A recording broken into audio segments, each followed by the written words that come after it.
Zovem se olovo i kobalt jedem, mononukleozna hoće da jebem i da joj prskam rč. U kapsuli sve miriši mi na prš, u desnom jajetu vata me grč, pančerim za sise jako su krš. Kada im priđem kažu mi mrš, uopšte se ne gade da gutaju svrš. Koji mi curi iz pantalone, u hibernaciji sam jeo hromozome. Pantalone su bile od zmijske kože, kad idem u Kotor idem kad je bokej. Došli su ortaci, Markes i Borkes, ja ih slepi tuljan, gledamo ribe gole. Tuljan joj gura $200 u gaće, tako je kad izađeš iz hibernacije, brate. Jedna je govna, bojna iz čmara, zrnca kake ispadaju kao zrnca nara.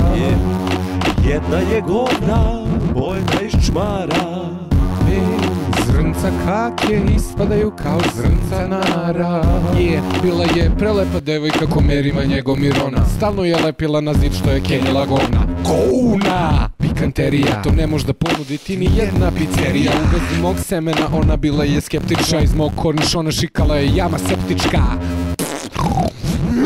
Kad sam je polupo čmar, rekla mi je fi, njen čmar se rosi u mojoj kosi, la la la la. Meni za ljubav pičku je zašila da bi mi čmarom jaja osiromašila. S dupeta je virila moja crvena patika, tome me je svemu naučila hibernacija. Ko sad kaže da se zločin ne isplati kad u hibernaciji lepo sanjaška devojka kaki, kaki, kaki, kaki, kaki. To je prelepo isto kao Snežana Dakić, granom nadrži čmar kada sednemo u parkić. Lepe su boje njena govna u mojoj šaci. jedna je govna, bojna iz čmara, zrnca kake ispadaju kao zrnca nara.